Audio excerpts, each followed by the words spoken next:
Well, here we are, live, and welcome to Famicast 105, your Famicast for the first part of July 2017. I'm your host, Danny Bivens, and today I'm joined by James Charlton. 105, keeping it live. Let's There it is. make it jive. Clive, Yes. Gross. I got nothing. And Kai Sugars. It's a me. Yeah. Excited to be on the podcast as always. Sweet. And back from the dead, Mr. Cyrus Delaney. It's true. I've missed several weeks of everything. Good job, students and their sicknesses. It's payback That's time. true. That's true, actually. Yeah, we were like two men down. Most of the, well, yeah, two men down and then one man down. I got in last minute and I didn't get to rant about all the things I wanted to about E3. Well, the You good news did, is, but I kind of did it on your behalf. right, Oh God. we're gonna kind of cut a little bit of time at the beginning of the show to, well, mainly for Cyrus and Ty to get anything off their chest that they need to about E3. Do we need to do that?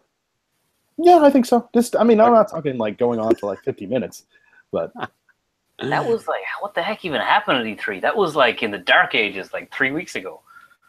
Yeah, you were still breathing at that point. Well, Dragon Ball descended from the heavens and erased all the other games at E3. Never heard of it. well, I'll tell you what. Let's just start with that right now.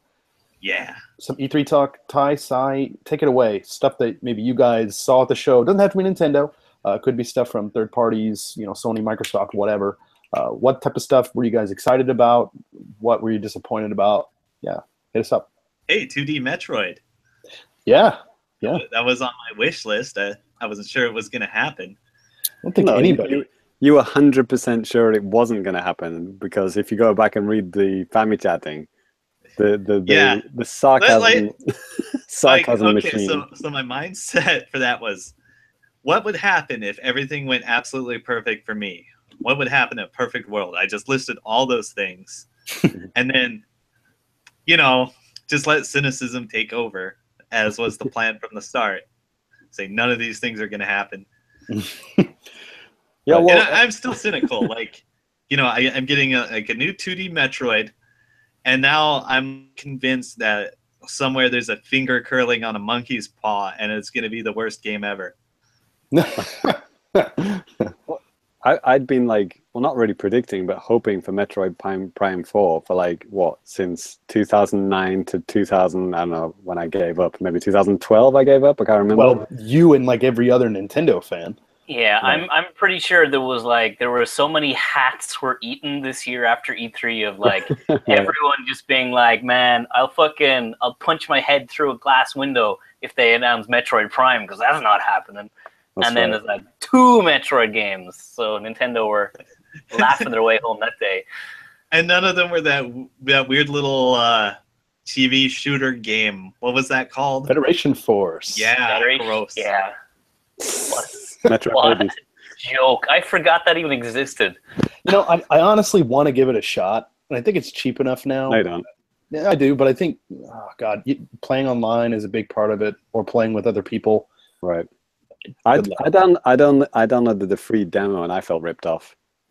So Barfo. forget about it. Let's shoot a football into the hole to make a door open. What? Yes. Like As a Zelda fan, I've been dealing with that kind of shit for since time immemorial. yeah, but now you have to wait for 3 of your other friends to shoot their footballs into holes at the exact same time. Oh, I played that in a Zelda once too. It was bad then. Oh. Are you talking about Triforce Zeros or the other one?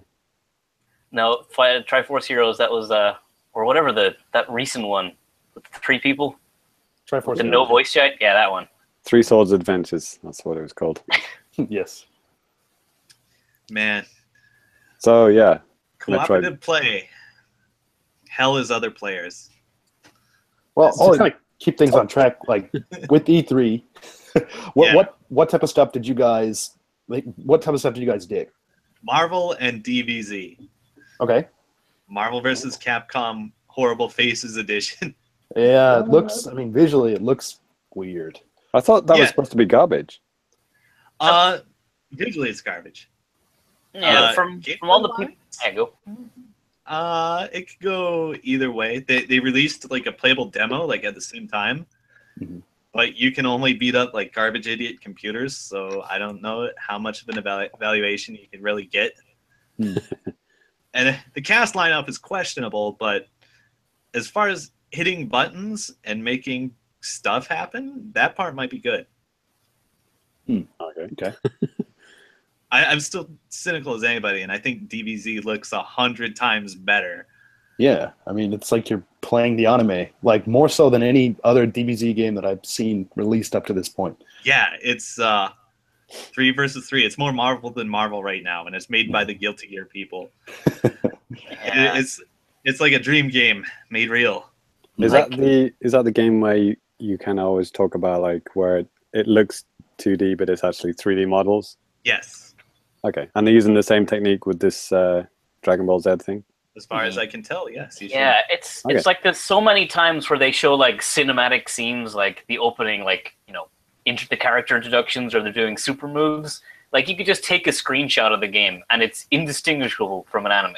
Like it's flawless. They're too good at what they're doing at this point.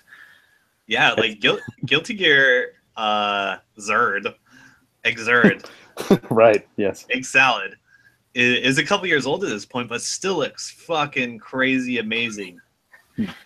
Those guys are wizards. I don't know how they do it. I do know how they do it, and it's magic. Yeah, like from I read like the making of Guilty Gear. I know we're going to be too tangent, but it's like they hand animate 3D models instead of like where usually in a game you'll just like tell the computer to animate between point A and point B, and it'll just like rotate the arm through that motion or whatever. But Guilty Gear, they're like physically frame by frame animating the 3D models as if it's a 2D program kind of thing.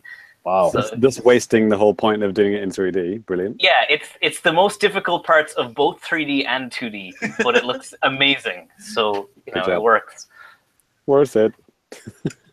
Yeah. Question mark. For me, stuff that I'm looking for from E3, I really liked, again, Dragon Ball Z looks pretty damn good, but Sea of Thieves. It's like that co-op pirate game where Oh yeah. like that looked like yeah. just kind of weird and kind of fun. I don't think I'd actually play it, but it looks like a very cool game. I heard some cool things about that. I signed up for the mailing list for that with a chance to get into the open beta. I'll let you know if that happens. Dude. I mean, I heard about that on the IGN UK podcast. And they were talking about how it's got like it's voice chat, but it's based on distance from where your characters are from one another. Oh, cool. So what it was like this: there were these four IGN guys like on this pirate ship, and they were all talking to each other. But when they got close enough to this other ship, the other people could hear them. So what they did, they were actually like psyching them out. They were saying like, "Oh yeah, let's go on their ship and steal this treasure box." When they weren't actually doing that, they're actually doing something else. And then they heard all these other guys like freaking out and like looking around the ship for them and stuff. But they were actually on this island stealing a treasure chest from behind them, and it was all going on like while they were just like freaking out. And that was all through real player-to-player interaction. I thought that was pretty cool. But I guess you really need friends for that. So, Danny. well, not necessarily. I mean, it's not Nintendo. You don't have to have friend codes. You can play with anybody online on other consoles, James. I know it's Doesn't been a make while. sense to me. Doesn't make sense. I No, believe it has like cross-play with PC. There's an app for that? Yeah. oh, yeah, I get that. That was the other thing that like really I was blown away by for this was the Rocket League coming to Switch and being crossplay with Microsoft. So Yeah. Yeah. That's- Q ties dig at Sony at this point. I don't know. yeah, like I almost felt like Microsoft was just like using Nintendo as like as a fuck you to Sony for most of the press conference of just like, hey, look, we got Switch. Fucking Microsoft will do what Sony don't, I guess. And It's like when you hang out with like a guy who's incredibly more handsome than you, and you just like, yeah, just stand next to me, and that'll kind of rub off on me. I guess I'll look cool because of that. And then you use a picture of both of you as your Tinder picture, and you don't say which one's you. Exactly. But yeah, Classic. but that was it was a bit of a kind of role reversal, isn't it? Usually it's like Sony, trampling all over Microsoft and making fun of them, and Microsoft just kind of like digging themselves a bigger hole and making them look even more stupid. But it was actually the other way around this year, so that was interesting. Yay. So crossplay for Minecraft as well, right? Yeah. So like they're making the Minecraft platform where every game is now the same except the PlayStation one. Right. Asterisk except Sony, yeah. Which should be, but that'd be weird in Japan, wouldn't it? Because in Japan it would just be Switch, and that would be it.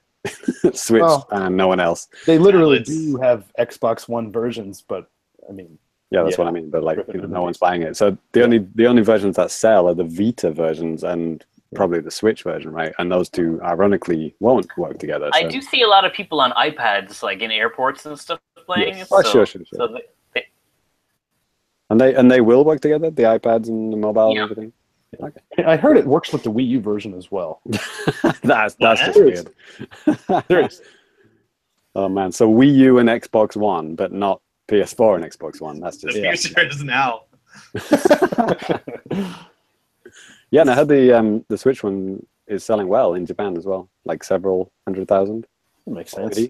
Yeah, and there's no package version yet, so. Yeah, that's right. Yeah, no package version yet. Ty, speaking of the future, they basically unveiled Xbox One X. Yeah, Xbox One X. What do you think about that, dude?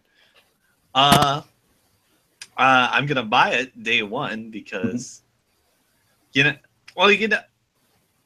as much as everyone rips on Microsoft, and sometimes they deserve it, I think they respond to their customers really well. Remember when they first announced the Xbox One and it was the worst thing ever? Yes. Yeah. That's why they're still behind, yeah. Yeah. Even though they immediately just reversed every bad decision within weeks. Yeah. And I think that's pretty amazing. So personally, and I'm pretty happy with their ability to actually respond to customers and do cool stuff. Yeah, they realized that Japan don't like them, so they fucking bailed on this country. So yeah, I don't believe they announced a price for Japan. Yeah. Shoot, even this Xbox One S's, one of my buddies picked one like a Minecraft bundle up on Amazon Japan for 25,000 yen, $250. That's nuts. Yeah. What? Yeah, I'm still rocking my day one version. Oh man, I'm kind of tempted to get a new one just cause. Yeah. Get a bigger hard drive. Yeah, sure, yeah. But especially if the package is costs as much as a hard drive by itself. Ty, don't you have a good gaming PC already? I do. I thought the Xbox One X there's no exclusive games, right? Everything is Windows and Xbox, so it's if you have a good gaming PC, there's literally no point of getting an Xbox One X. Well, that's one way to look at it. No, there are good reasons. Okay. Now, and it's not the library. Well, one, I like to take my Xbox to events. Oh, there you go. So the semi-portability is a thing. And the other thing is... I've never heard the word portability and Xbox in the same sentence. I said semi-portability, right? Yeah, because you need a fucking semi to drive it around the place. I walked into that one. Yeah, I can't slap my desktop in a backpack and go to a tournament, but I can do it with my Xbox. And the other thing is Xbox Live is the deluge of free games constantly. I cannot keep up, and they have that service where you have access to 100 games for $10 a month. Oh, right. Yeah. Yeah, and I've been enjoying that. That's cool. I've been just impulsively playing games, knocking out some achievements here and there. Man, that really has to happen with the virtual console, doesn't it? People are never going to download individual ROMs from now on, are they? It has to be that kind of service. Netflix of games. But, it sounds like they are doing that, but on a very, very limited scale. You'll be able to play one of these 3 games. Yeah. Yeah, I mean, with Nintendo's this- always been so careful about monetizing their old library, and I think that's really come to hurt them a lot. The way Right. they drag their feet on it. Yeah. I mean, look at Sega. I mean, they announced that Sega Forever thing, right? Seriously. And Yeah. like it's a bunch of games that they put up on mobile, and they have controller support, which that's a plus. And they're $2 each. And right now, yeah, you can get Sonic, but I mean, Crazy Taxi is one of the games too. And if you, I downloaded Crazy Taxi and tried it out. It runs just like it does in the Dreamcast. You know, maybe a little bit better. Excuse me. But if you don't pay the $2, you have some really kind of ugly looking ads that are in the way, like into some really weird places. Hey, Like where else are they going to get their crazy money from? Yeah. Hey. Come on over. But anyways, I think that's a cool idea. I don't know how well it's going to work out for them, but and the same with like Microsoft with this thing that they're saying it's like Netflix. It is, but it isn't. Because I mean, you have to download the games, which I think is better than Sony's solution of, hey, let's do streaming games. I hope your internet's good enough. Otherwise, the month you're paying for this is just going to go down the fucking toilet. Right. So, yeah, you it's a good it's a good thing to stress that actually. Like, I do prefer the way Microsoft does it, where like, is it like 2 or 3 games they give away a month, and it's 4. and you can download them, and like, if your Xbox Live expires, like, do you still have the games? I'm not sure. Like the way it was for the Xbox 360 games is you have them forever. Right. And for the Xbox One games, you have them forever as long as you're subscribed to Xbox Live Gold at the time. I wasn't talking about that. I was talking about that new, you know, that whatever, the thing that you're paying extra money for, Ty. Oh, the $10 a month. Yeah. What do they call that? Yeah, I forgot. Isn't But it's different, even on top of Xbox Live, James, and it's, I don't know, it seems pretty good. I want to call it Instant Library, but that was like a Sony thing. Yeah. It's game something. Game Pass? Game Pass. I don't know. Yeah. That's the Game Pass. Is it? That's also the NFL thing, too. A different kind of game, right? Yes. But yeah, that kind of thing needs to happen now. Like, I think we're kind of beyond the whole individual piecemeal thing. I mean, like the way Sony did it, like they give you free games, but like, yeah, if you don't have a subscription, you don't have access to those anymore. And that makes sense. I mean, you know, you're paying for a service for free stuff, and that they take it away. I'm not against it. It'd be cool if you had it forever. I mean, I guess if you really wanted to get around it, just don't fucking connect to the internet. And Nintendo, being a Japanese company as well, you know that they're going to be more like the Sony way. You know, like you've got to be subscribed to, have access to this stuff. I think they did announce like that was one of they announced recently for the subscription service that's coming next year that originally it was announced you would get 1 game a month and you would be able to play that game for that month while you're subscribed. That was the worst. That was Jesus Christ. And if you wanted to keep it, you would have to buy it on top of that. So they got rid of that idea. Yeah, then now they've changed to the Sony system of like you get a free game every month and it's yours to play as long as you're subscribed. Right. I mean, details are still pretty sparse on that, but yeah, it's interesting to see that Nintendo is maybe listening, with that. So yeah, in 10 years they'll catch up the Microsoft and Sony. I'd like to hope the hope of hopes that Reggie had some little play in that. Hopefully he got up with his giant sweaty ass for once and went to Kyoto and said, look, we're not going to be able to sell this in the West. We're not going to be able to sell, 1 game a month. We're competing against Sony and Microsoft here. They're giving away fucking $60 games, like left, right, and center, and we're asking, like what, $20 for like what an NES game? It's not going to sell. So probably I would say there was some push from the West from that, and that's good. and that's good. And yeah, I hope it was probably Shibata, but let's hope it was Reggie as well. Always hating on Reggie. Yeah, I know. I love this venom that he has. Doesn't it make any sense? It's like it was almost like as Reggie like raped his family and murdered his mother. Maybe it happened. I don't know. No. Okay, not yet. Got it. Anyway, do you guys have any other closing thoughts on E3 stuff before we move on? No. What do you think of that Anthem? Anthem, That reeks of one of those like too good to be true, like don't believe a fucking word they were saying or a single image they were showing us. Oh yeah. The trailer was fake as heck. Yeah. Like it reminded me of the what's that, the Division? Oh, like Ubisoft's one of where they showed it a few years ago, and it's like this like photorealistic New York City, and the map is gigantic, and they have that same bullshit. We're playing a real online game, and here's some real chatter from gamers talking back and forth. I mean, Cyrus, I don't know about you, maybe as a fellow European, non-American person, but like that Anthem trailer was really like, it really didn't gel with me, because like it had a little intro, like where it was like in a non-NPC kind of area, and there were guys like saying like, here's your mission for today. And then he walked outside, and then there was another guy there, and he said, yeah, I picked up this gun yesterday. And I thought it was the same dude, but it was like maybe 8 minutes into the trailer. I was like, oh, they're trying to pretend that these are two friends chatting to each other. I was like, what? Like, but they sounded like a fucking narrator, the way they were talking, you know?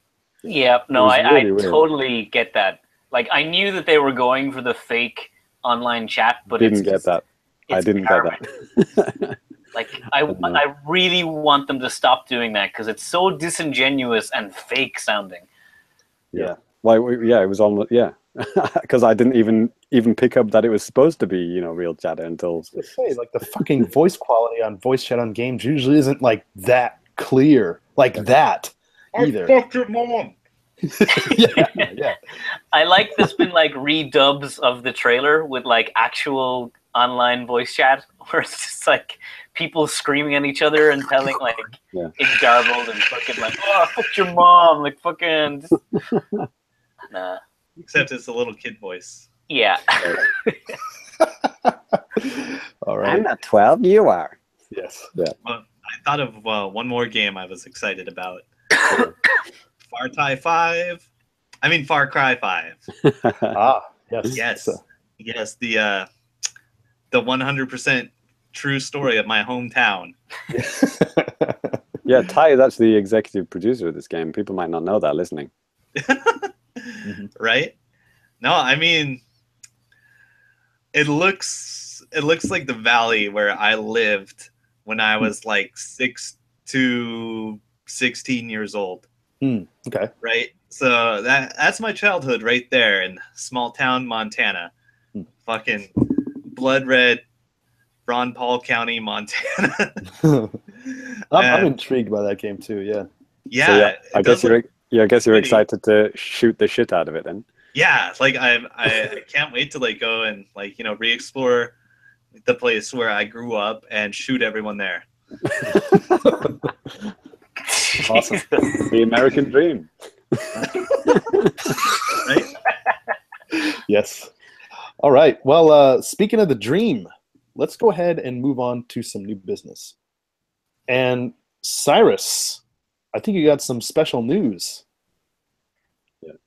On the video feed, you can see that the Halo Day has finally come. I found a Switch in a store in Japan somewhere. Congratulations. So it was just like last week. I just recovered from that sickness, and I said, "Fuck it, I've got a day off." So I just went like further into the countryside than where I am, and like I left at about 10 o'clock in the morning. Went on Google Maps, and I just like starred every single like game store or computer store or like somewhere that sells DVDs or plug sockets, and and like I did over the course of the day, I did like 2 to 3 hours of trains, and I did 4 to 5 hours of like rental bicycles, and just and so 2 separate rental bike companies I had to use, and so I just hopped from store to store and like check them one by one off my map until I covered like the entire of the Kofu Basin, and on like the second to last store that I got to, I just like I walked in and I went to the Switch section, autopilot at this stage, and on the shelf they still had like there's no boxes on the shelf, but they had the same like this red sticker on it with like a bunch of kanji that I kind of gotten used to seeing of like we're sorry, we're sold out. Yeah. And it was an angry red sticker, so I'm like, oh, okay, I guess another store, another bust. And then I was like, no, this looks a little different than the other kanji. So I took out my phone just in case and like Google translated it because I can't read a lot of Japanese kanji when it comes to stores. And it just said like, buy this now in kanji. And I was like, what? Like and I couldn't quite, because it was such a weird translation. I'm like, just to be sure, I'm going to bring this to the desk and ask them if they have one. It's a command. Buy this now. Or die. So I just like, and they had like, they had black, the gray switches and the neon switches. So I just brought one of the boxes up and was like, can I buy this now? And she just took it off me and just kind of looked it over and was like, yeah, I guess so. I was like, okay, can I buy one? And she's like, yeah. So she just like went around the corner and like took a box down off the shelf and gave me the Switch. And I'm just like in total disbelief that I had kind of resigned that I wasn't getting one. And the Switch is a pretty small box. Yeah. Like, because it's a handheld. Like, so I was like, is this really a Switch? Like, is this just some case or some, like, is it the HD dock or some bullshit? And then she rung it up and it was like $250. So I'm like, okay, cool. That's so, what? That's like cheaper than it should be. Or whatever the price was. I can't remember what it was, but it wasn't too crazy. It was thereabouts. It was like $280 or something. But what? It's not. It's supposed to be 32,000 something with taxes. Yen. And I can't remember what mine was, but it was something that's blanked out. You just threw money at the woman. Get it. Yeah. Just take it. And I knew James was looking for one too. Right. So as she rung it up, I was like, so my friend in Tokyo is looking for one of these. Am I able to buy more than one? And she went, wait a second.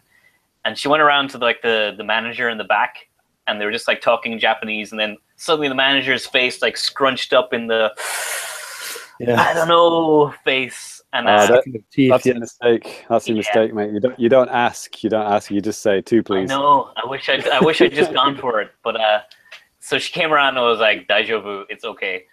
And thank you for trying anyway. I was still a gentleman. I went out and like called all of my friends in the area. I'm like, hey, can someone come down here and pick up a Switch for me? I need another one. And no one was available. So. Yeah. Oh man, part-timers, honestly. Yeah. I don't care if it's your first wedding. Get down here.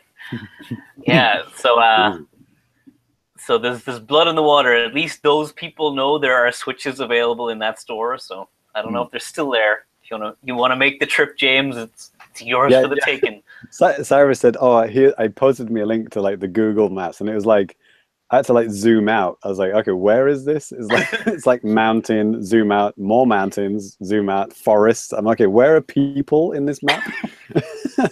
and then I looked to where I live, and I'm like, oh, okay, that's 5.5 hours away. Yeah, yes. Switch hunting is not for the faint of heart. So mine went a lot worse than that. Mine's been like popping into my local, similar to Cyrus, I guess, local electronics shops, and then people just laughing at me. And I'm like, okay, I can't even reserve it, And they said like, well, when are you going to get some back in? And they said, come back in about a month, we might have some more then. But it turned out there was actually a restock this week at the time of recording, like end of June, beginning of July, like. So my wife, I was at work at the time, and my wife said she would go down on the day of the restock. And yeah, they were already all sold out. And the woman said, yeah, there were people queuing up at like 9 o'clock before the shop opened, because it was a big supermarket, and they usually open at 10 in Japan. And yeah, they were all gone. My wife went there maybe 11:30, like 12. So yeah, in the 2 hours before my wife got there, they were gone. And apparently they got 15 in, by the way. I knew exactly how many they had. So I thought 15 would be enough to last 2 hours, but nope. Yeah. I saw like an article some guy posted on NeoGAF from Reddit or something. He lives out in Chiba. And they had a big camera, one of the main like electronic chains in Japan. Oh, yeah. And they announced they were getting 12 Switches in, I think it was. Oh, 12. And then 980 people showed up so they all queued up so they entered a raffle to have the chance to buy one of the 12. That's right. I won. Please let me spend 33,000 yen. Smell that air. Yeah. And annoyingly, I was talking to one of my one of my students. I think I might have mentioned before, but like, you know, major Splatoon player, and they were not going to get one until Splatoon 2 came out. And I was like, well, good luck, her, like, you can't even get them now. And then she told me that she'd already got a reservation for the Splatoon 2 Special Edition. I'm like, how the frick did you get that? So, yeah, that's coming out 21st of July. But yeah, you can't even reserve them now. They were gone like day one. Danny, I don't know if you remember, it was like early June or something. Oh, it was literally like within 5 minutes of the listing going up, they were sold out and reservations were closed. Yeah, right. On Amazon Japan, they're going for 44,000 yen at the moment, which is a 12,000 yen markup. Like $120, $130 markup. One of my students actually said, "Hey, James said so," because he knew I was looking for one. He said, "Like, I found one in Akihabara." Akihabara is like a 2-minute walk from my workplace. I ran down to the shop that he mentioned it at, and I said to the guy, "Do you have a Switch left?" And he's like, "Yes, we've got one." I'm like, "Yes." I was like, "Is it the colored one?" He's like, "Yep." I'm like, "Yes." Okay. I said, and then, but weirdly, he didn't get like what would happen with Cyrus, like, you know, from behind the counter. He came from behind the counter and walked. He said, like, "Follow me," and he took me to this glass case, and he said, "Here it is." And I looked at that, and it was like 45,000 yen. I'm like, "Okay." Fuck you, guy. Why did you bring me over here to show me this bullshit? You know, this is not. And right next to it, there were all these Zelda amiibos for like 2,000 yen more as well. Fuck. That was actually one of the weird things, because like I hit so many stores on my trip. Like I was dead man walking by the end of this thing. But like I was just passing like all of these stores full of Zelda amiibo. And I know these things are like sold out everywhere, and I'm like, man, I could be buying all of these things, but I was like lightning focused on the Switch. I didn't want anything else, so I just skipped everything. But there's money to be made if you want to go scalping in the boons of Yamanashi Ken. You're still holding out for your illegal card versions. I don't know, like. Because now that I have the game, and I'm like, I could be scanning Amiibo into this and getting cool items, but I don't know. I feel dirty getting free items from Amiibo in Zelda, but I'll talk about Zelda at another point. Yeah. So you have the Switch. What games do you got? So I had Zelda for like a month now. Right. And so that was already got. And I wanted to get at least one multiplayer game to play with my fiance here. So I got Snipper Clips, because I think that's kind of a kooky one. I wanted to try it out. And then I just decided, fuck it, I'm going to buy Mario Kart. So I just got that, because as far as I'm concerned, that's like the killer app of the system. Aside from Zelda, which is apparently, 2-to-1 sales or whatever it is. But yes. So what are all these games? Are the game cards? Are the downloads? So I have the physical game card for Zelda, and I just got downloads for the other two. Yeah, I'm going to do the same. Since it's going to be a portable system, I don't want to have a bunch of cards with me. I'm going to get probably a lot of downloads games. Yeah, I've already decided Zelda and Mario are the only game cards I'm going to buy. The rest are going to be downloads, like multiplayer stuff, And I knew I think I mentioned it on this before, that I knew I was getting a Switch at some point, so I bought a micro SD back at Black Friday. So right. I already had that ready to go as soon as I got the thing home. But you haven't maxed out your download already, have you? No, I've got it's like a 200 gig card that I bought, so never going to fill that. Yeah. Wow. Man, I've got a 1 terabyte hard drive plugged into my Wii U, and that's just rip in peace. What a waste. Yeah, I was going to say, format that, use it for your computer. So you're not going to talk about Zelda yet? You still need to play it more, or? I've started playing Zelda, and it is amazing. It is every good thing that has been said about this game is justified. It is you're killing me, man. You're killing me. Because I just finished Twilight Princess, which is by the end of the game, it's a good Zelda game.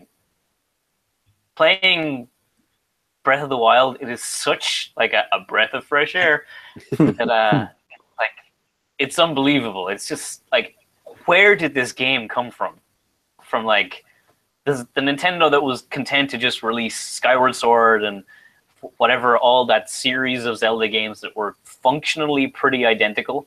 And then, like, this game is just, it's ridiculous. It's so good. I can't get over how good this game is. Wow. Yeah. Yes.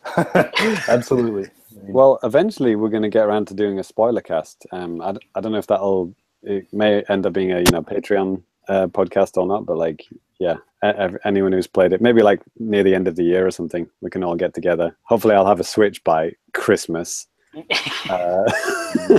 have to save that audio clip to play at the end of like every episode until you get one. Yeah. Hopefully I'll have a Switch by Christmas. Episode 111. Yeah. Still saying it. And just remix it at the beginning of every show. The other game, so I played a bit of Snipper Clips, and so I just played that Witchy Get. That's a hoot. It's like a bunch of random little mini games. I'm gonna just like bust that out every now and then. And sorry, but did you get any extra controllers, by the way? Or are you just using the Joy-Cons? Just the 2 Joy-Cons. Yeah. So they're like using them in 2-player mode. Like each person has half of it. It's like it's pretty cramped. You do feel like a little like you're playing on this tiny little controller, but they're functionally fine. Once you get used to having your thumb in a weird place for the analog stick. Right. Like the analog stick is way off in the middle of one of them, and it's like they're just odd. Do you think you're gonna plump for a Pro controller? Maybe. I'm happy enough playing Zelda just on like holding the Switch unit or putting the Joy-Cons into like the cradle that comes with it. The grip, yeah. Yeah. So the grip is pretty cool. It's fine. Yeah. I mean, I kind of found that too. I mean, I played half of Zelda with either handheld or with the grip, and it's fine. It's totally fine. But, I mean, with the bigger buttons and stuff like that on the Pro, it definitely makes it a lot nicer. That I could see. I've kind of like playing Zelda, it uses all of the buttons. Yes. And like trying to swap between your different relics and your different weapons, and then throwing bombs and detonating bombs and firing arrows. It's like a million triggers all being used, but they're so small and close together, I get them mixed up all the time. Yeah, I feel you. So the last one, quickly, is I got Mario Kart. And I hadn't played Mario Kart 8 on Wii U. I don't really get Mario Karts very much, because they're fine, but they're good for multiplayer. I don't really like them aside from that. And sure, yeah. But it's just like the game is really good, but there's nothing in it. I'm genuinely shocked by how little is in this game. That I think I was maybe kind of thinking this in my head, but I just didn't ever actually say it out loud. But yeah, I think that's kind of how I feel about it too. I mean, controls, visuals, it's fine, but in terms of stuff to do, especially single player, there's just not much to do. I mean, yeah, sure, obviously you can go online, but I don't know. It only makes sense in multiplayer, isn't it? That's where most of the fun is for those kind of games. It's where most of the fun is, but like and I come from a fighting game background, so I know that multiplayer is all I want from a fighting game for the most part. But even then, like I turned on Mario Kart, and then you've got on the screen, you've got Cup, you've got multiplayer, and like that's it, yeah. And that's it. There's nothing. You can't even unlock anything of value. Like as you play, you pick up coins, and you automatically unlock a bunch of crap for your cars. But there's just nothing. Everything is there, and the characters are, functionally identical. You've got heavies, you've got lights, you've got mediums, but they might as well be different, 3 different colored blocks. There's no difference between anybody. Right. So it's just like coming off games like Overwatch or fighting games where every character is totally unique, and even then they've got like even Overwatch added single player content recently, or not single player, but like story, cooperative, like objective based gameplay, and it's like it needs more. The version that you have, the deluxe version, has everything unlocked already, like the 200cc and like the special cut, well, the DLC obviously, all of that's unlocked and there right at the start. I think they only added one unlockable character. That's Gold Mario, and that's for doing literally everything. And I will never do that because I've already done it in the original Mario Kart 8. So, and that's and like I totally understand unlocking everything from the start because people will be buying this for the second time. So, yeah. but I wish they had like some reason aside from Gold Mario. Like, and I mentioned this on Twitter.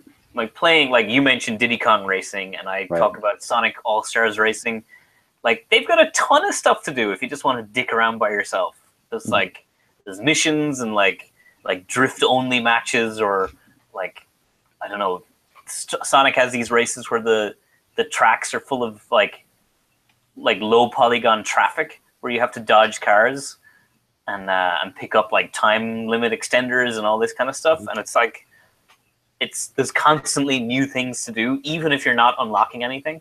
And the ironic thing is, like, Mario Kart has had this stuff in the past, and then they've just not done it. Like, you know, Mario Kart DS had mission mode and bosses, and then Mario Kart Wii had tournaments, like weekly tournaments, online tournaments, where they just remixed the stages and added like, unique enemies that were not in the game, and you had to like do stuff backwards or like collect things on the tracks and stuff.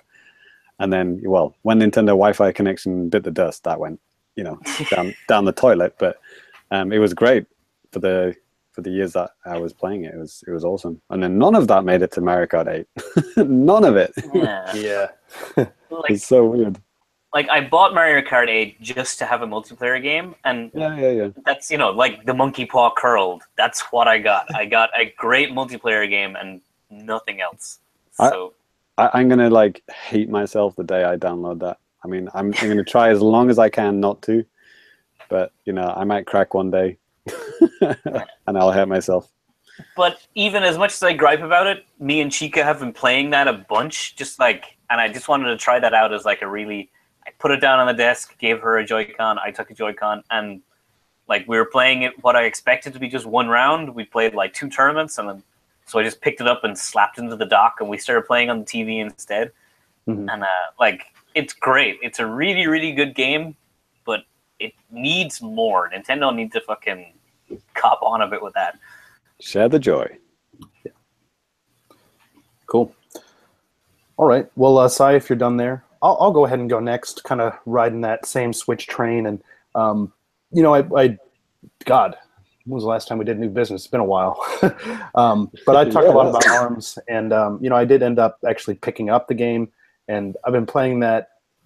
I've been kind of busy, so I haven't been playing a lot of anything, but just in the past couple of days, I've been playing some more of that, having some fun.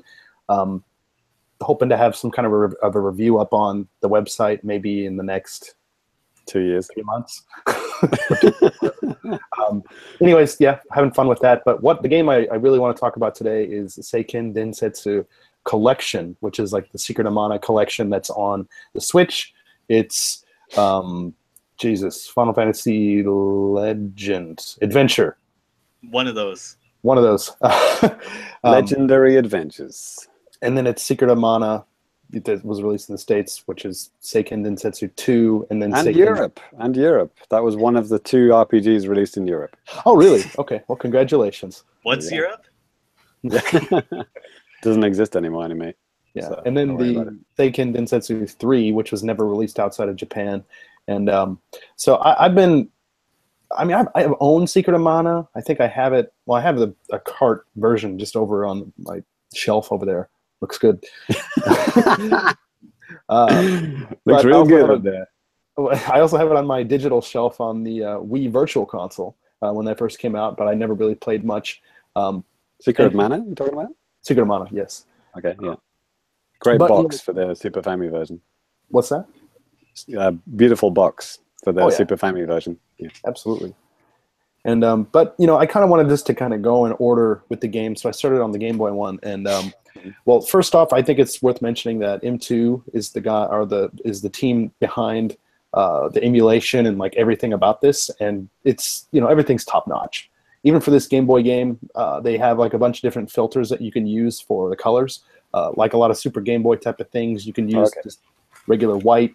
You can use green, you know, if you want, and then you could even like change the size from being not full screen, but like a bigger box, or you can make it like really small, almost I think the size that it would be on a Game Boy, which is really hard to see.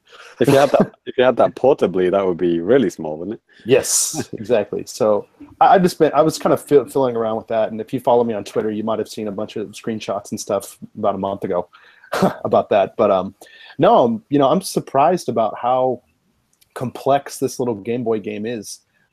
With the Game Boy being a 2-button system, I mean, it kind of limits a lot of what you can do on the screen at once. Right. But the way they get around it, it's pretty nice. There's a lot of digging around in menus to even get things like keys. But you can get a lot of cool items and stuff in the game. Like I think I just beat like the second or third boss or something, and I have like this whip. It's like a chain whip that you can also use to pull yourself across like chasms and stuff like that. I think that is in Secret of Mana as well, if I remember. Oh, is it? Okay. Yeah. And I mean, the enemies are kind of. Are there any similarities, by the way, Danny, between like this Game Boy one and the Secret of Mana? Like, is there any connection? I'm pretty sure that there is. I mean, they're literally in the same series. I haven't played enough of Secret of Mana to be able to answer that question. I played a little bit when I was a kid. Like one of my buddies had a copy, and I played, but I never actually got to get really deep into it, so I can't say anything to that. But I mean, character designs. I mean, for like the main characters, they're pretty Game Boyish looking. It's very simple. I mean, It's like a 1992 release or something, so it's pretty early on in the Game Boy's life. Yeah, I love the Game Boy, by the way. I have a soft spot for the Game Boy because it was my quote-unquote first console. Oh, cool. Yeah. But yeah, I mean, enemies and stuff like that, they get pretty creative. I was fighting some zombies and stuff, and there's like weird bubble enemies. I think the enemies and stuff like that, they remind me of stuff that I saw in Secret of Mana. So, I mean, I think that stuff's pretty fitting. And even some of the boss characters are pretty cool and kind of epic looking. I think they were actually called Rabbids. Really? Rabbit. It's like rabbit with a double T and an E, or maybe an E at the end. I can't remember. Okay. Wouldn't that be amazing if they were called Rabbids? Yeah. Yeah. But no, I'm still kind of working my way through this. Just been busy with life and a bunch of other crap, but hoping to play through this and then go to Secret of Mana and then go to Secret of Mana 3. If you're out there and you're thinking about importing this game, which is something that you can easily do on the Switch, you might want to brush up on your Japanese a little bit. It's Japanese only. The good thing about the Game Boy version, if you don't read any kanji, it's all completely in hiragana. It's just a limitation of the technology, and that's just what they had to do back in the day. But right. I thought you were going to say it's completely in English. Yes. No. So how do you just select these from a title screen? It's like, yeah, that's a cool thing. Is it like a cartridge, or is it like a screenshot? Like, how do they present it? So what they do, so there's the title screen, and then once you go into that, then there's like separate title screens for the other games. Right. And one kind of cool thing that you can do, I think if you press like X or something, you can open up like a sound test right in the menu and play like all of the tracks from the game at your leisure. So it's kind of like a Secret of Mana jukebox just right there. So that's pretty cool. Oh shit, that's a great feature. That soundtrack is pretty amazing. Yeah. I mean, if the Game Boy game has some pretty good music. Secret of Mana has great music. The third one, from what little bit I've listened to, it's pretty great stuff. But man, we were so spoiled with good music on the Super Nintendo. Oh yeah.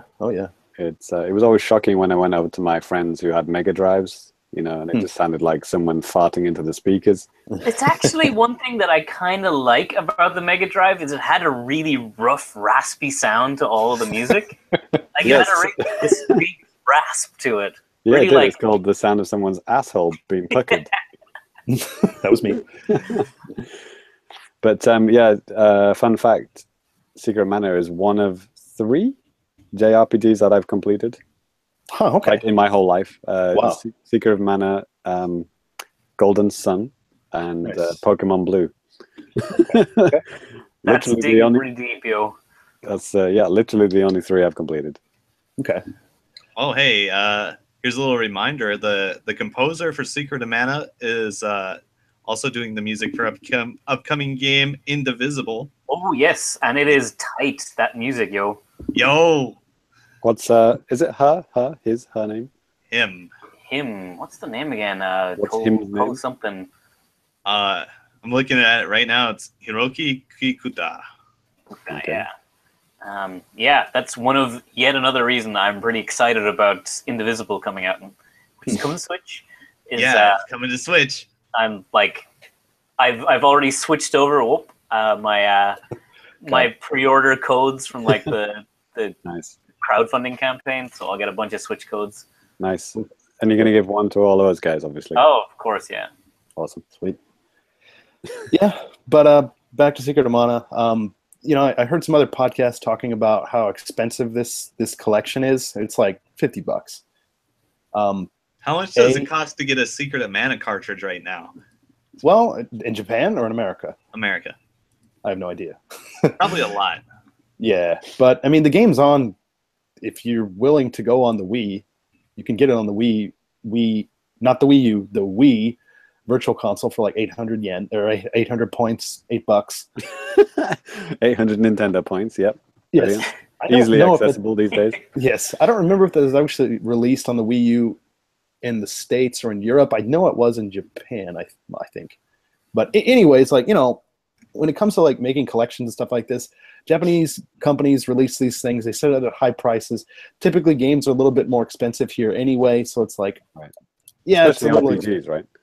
Yeah, exactly. It's like it's Square tax. So I don't know. Just get over it. I guess that's what I'm trying to say.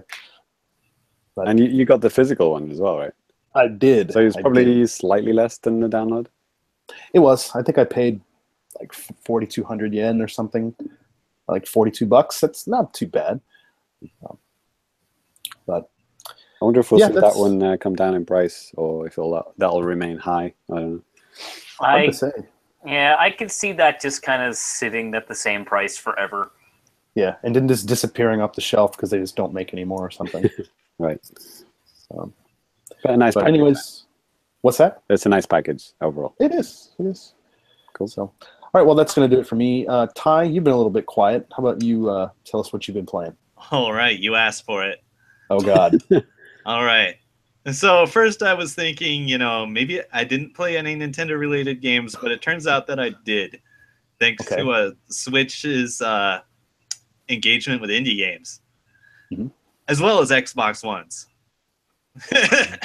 So I've been playing this bullet hell game, this shmup game called Steriden, and it's very retro looking. It's pixel art. It's very tough, which I like, and it's really random as far as shmups go. It's branded as a roguelike shmup, I guess. Oh God! This. Okay. Yeah. So you die, but you keep some things. No, you just die. Okay. You keep nothing. You keep nothing. Okay. I mean, that's true for most shmups, right? They're designed to be like a 15-minute game where nothing carries over. You just have to get good. Yes. Coin munches. Yeah. And I love that kind of game. So I just randomly grabbed this off the Xbox One Game Pass since it was on there. I'm like, oh, let's try it. And I played it a lot. And I really like it. It reminds me of an old shmup they had for free at the Xbox 360 launch called Aegiswing or Aegiswing. And that one was also pretty random. And I really love that game. Even though it was like a student project / in-house Microsoft thing. I have no idea. I mean, you can tell it's low budget, but it's fun as heck, and I probably shouldn't get too in depth about like a 15-year-old Xbox game, but it had 4-player co-op, and you link your ships together and do crazy stuff. What's this game that you're talking about now, though? I already forgotten what it's called. Yeah, it's not a memorable name. It's a weird name. It's Steriden. Steredenn. There's a nice trailer for the Switch version. So check that out. Is that coming out later this year, or? I'm not sure. Okay. Let's see if there's a release date. Name isn't even familiar to me at all. Yeah, like I'd never heard of it before. It just showed up on my Xbox menu. but I played it and I love it. Yeah, let's see. I don't see a date, but I guess it's also on Steam. Whatever. Though like a game you can play for like 15 minutes at a time on a portable system, that's pretty ideal. Yes, yeah, that's pretty nice. Yeah, so this game is, I'm sure it's like on nobody's radar, but I'm telling you to check it out. Yeah, I'm looking at some screens. It looks pretty cool. Yeah, you got to see some video. The animation is cool. You fight the space pirates? Seriously? Yeah, there's a lot of little tiny jokes in there too. Okay. Like whenever a boss ship rolls up, it shows a bunch of text on screen, and there'll be like a little joke or something sometimes. Because it's random, it's roguelike, so you're gonna fight like a random boss after like random waves of enemies. It's just the game gets progressively harder. Cool. Yeah, so it's difficult even for me. Just announced for the Switch like pretty recently, like last couple of days, wasn't it? Yeah, I think I saw that, but I wasn't sure. I just retweeted a picture of the devs had just taken a screenshot running on the Switch version. Right on. Sterridan. Yeah. And I'm sure it'll be priced to move, since they're practically giving it away on Xbox. So only like a $5 markup on Switch as opposed to the usual 10. Well, I don't think it's going to be on a game card, is it? There was that little cute little RPG that was like $5 on Switch, right? Oh, the What was that? Kamiko? Yeah. That looks... Well, it's like a Zelda-like game. Yeah. Zelda Light. You can beat it in like an hour. But indie game, $5, no problem. Well, I mean, it's kind of like, Famicast hardcore fans might remember from back in September, a game I talked about and played, Drantia Saga on 3DS. I think it's coming out in America soon. Oh, so I'm pretty sure it's like the same company that was involved with the game, but it was like 2D as opposed to like, 2D side-scrolling fighter as opposed to, it doesn't matter. Sorry. No worries. I mean, there's not a whole lot to say. It's just a game you got to get your hands on and get hooked. It's very easy to get caught just playing it again and again and again because the semi-random nature of the game, as well as the very honest gameplay, makes you think, oh, I can get farther this time. So you can just keep playing it in a loop over and over and over again. Yeah, sure. Nice. Yeah. So besides that, I hacked one of my 3DSs. I'm gonna hack the other one. Region free now? Yeah, region free, boys. We got homebrew. So I haven't had time to play games on that, really. But, all above board, just to play games you already own the carts of on ROM form, of course. Yeah, no, I'm breaking the region locks. Yes. Like my Japanese one is basically broken. Like it shuts off if you hold it the wrong way. So I just used that one as a test one first to install custom firmware on, and it was a huge success. So now I'm ready to do it with my other 3DS that actually works well. There you go. Yeah. What kind of 3DS did you get, by the way? It's like a plain old XL. Okay. Not a new, but it's... Yeah. It doesn't have the second stick. Right. Okay, gotcha. Cool. Yeah.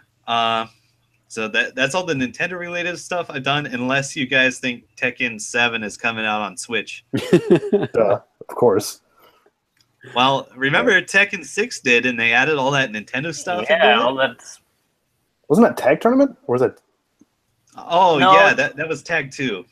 What's Tag 2? Okay. Yeah, it was Switch. Wii U, yeah. James, you played that at TGS, right? I did. Was that me? No, I think I did. Yeah. Okay. Yeah. And they had like mushroom mode or something. Yeah. Where like And they had Tekken Ball. Tekken Ball. Like random mushrooms would fall from the sky and they make you big or small or whatever. Yeah. and they had the Nintendo themed costume parts. Right. I wanted those so bad. I was actually jealous of Nintendo owners for once. I think that is like you can like download it off the Wii U shop for like $7 now. It's like Not in Japanese systems, that's for sure. yeah, well, yeah, except that. Yeah. So, fingers crossed for Tekken 7 coming out on Switch with some ridiculous new costumes and a funny mode. Princess Peach's miniskirt for all the girls. Man, you guys gotta play Tekken Ball, and you gotta hear the song that's in Tekken Ball. It's off the wall. Are you saying Tekken Ball or Bowl? Yes. Okay. BALL. Okay, right. It's like kind of like a volleyball sort of thing. And it's way better than it has any right to be. Yo, it's so good. Okay. I know DOA volleyball. Yeah. Also far better than it has any right to be. Highest selling Xbox game in Japan. Hell yeah. Or should I say only selling Xbox game in Japan? Yes. I don't know. I got that Idol Master. Huh? Yeah. It's up there. So I hope they announce the Switch version so I can talk about that a lot. Cool. Fingers crossed. All right. Well, James, what have you been playing? What's up? Well, this game I've been maybe the last 3 episodes been trying to talk about it, but you know, we've been doing other stuff, you know, E3 stuff, special guests, briefly mentioned it in passing. But Assassin's Creed 4 Black Flag is I think it's actually the last game on my to-do pile for my Wii U. So once this is done, I think, you know, I can officially, you know, migrate to the Switch without feeling any regrets, like I left any games unplayed or uncompleted. Well, there is one more, but, you know, whatever. I don't think I'll get to that. But yeah, this is my first Assassin's Creed game. But thanks to Watch Dogs, it's not my first Ubisoft open world game. And it is amazing how... you know, the similarities is, you know, there are some similarities between, I don't know, like UI or whatever, or like things in the game, how missions are structured and stuff. And I could quite easily see people who'd played every single Assassin's Creed game and then Watch Dogs and then whatever, every other open world game that they put out. I could see how the fatigue would have kicked in. But, you know, I don't have that fatigue. I mean, you know, it's only my second, you know, Ubisoft open world game. And, you know, obviously thematically it's completely different from Watch Dogs. Oh yeah, sure. And but yeah, I do like the theme, you know, like the, you know, the maritime pirates theme and stuff. Like it's kind of like a big boys version of Wind Waker in some points, you know. Like I know the story, it's not really hitting me in any way, but like you know, there's this female character, well, dressed up as a man, and you know, I immediately spotted it within, you know, like 2 seconds of hearing him/her speak, and I was like, are we really supposed to believe that this guy's a man? It's like, it's so obvious, but you know, whatever. And then, oh, the big reveal! Oh my god, whoever knew? But thanks for spoiling Ocarina of Time, jerk. yeah, oh yeah, good point. Yeah, I was planning on She's the playing princess. Metroid this year. Jeez. What are you talking about? It's a guy. But yeah, I do like the. I mean, like the free running is okay. I'm sure it's going to be way better in Zelda. But it's there is some jankiness to it, but not enough to put you off the game. You know, like whatever. You know, sometimes you fall through places where you think you would grab onto it, but whatever. But yeah, it's nothing. But like because it's such a bright and colorful game, even though it is like a serious game, involving killing people and slitting throats and shivving people from behind. It is a very bright and colorful game, and it's got nice weather effects and it's very atmospheric, which I appreciate. And the ships, like the ship, the what do you call it, the sailing parts of it are really, really cool. Like it does have music, but it's like incidental music, which again is probably similar to Breath of the Wild. Like it's not music all the time, but like it's not afraid to just be silent and just let the sound of the waves just take over. and then occasionally the fellow pirates on the ship will start singing a sea chanty and stuff. Oh, Yeah, man. that was Those a highlight feature. Yeah, those were it's so very, awesome. very cool. I love those.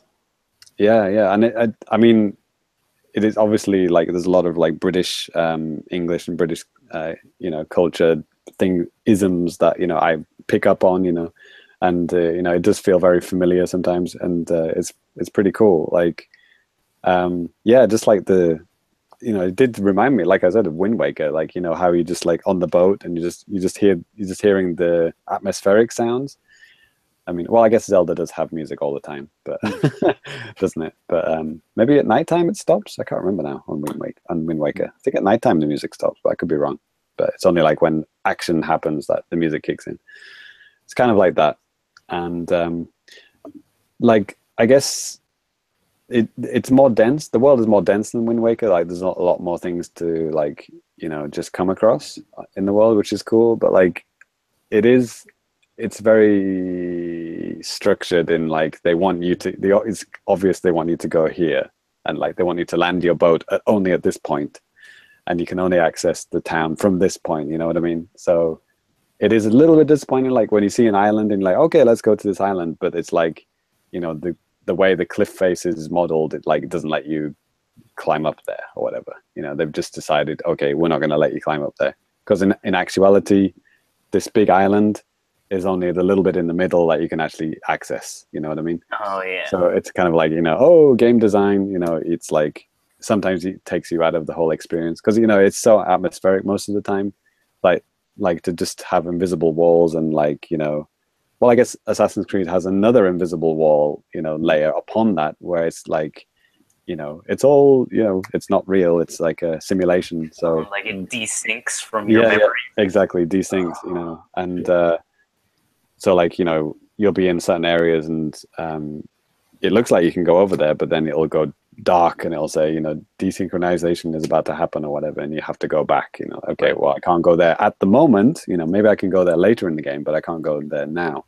Right, that's always been a thing in the series.